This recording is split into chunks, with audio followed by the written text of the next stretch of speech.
Hello viewers, আমি টুকটুকি চলে এসেছি আরও একটি নতুন ভিডিও নিয়ে। আজ আমি একটি 3 লেয়ার স্কার্ট তৈরি করব। তার জন্য শার্টিনের একটি শাড়ি নিয়ে নিয়েছি। কাপড়ের একটি পাশকে এইভাবে ডবল ফোল্ড করে 28 ইঞ্চি লম্বা এবং 22 ইঞ্চি চওড়া এক টুকরো কাপড় কেটে নেব। ইলাস্টিক অ্যাড করার জন্য এখান থেকে 4 ইঞ্চি বরাবর একটি লাইন এঁকে নেব।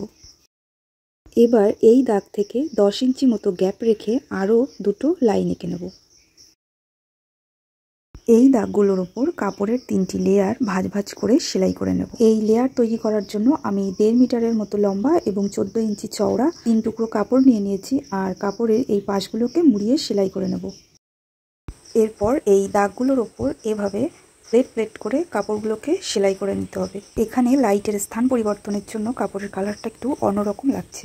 যাই হোক, আমি 3টি লেয়ার তৈরি করে নিয়েছি।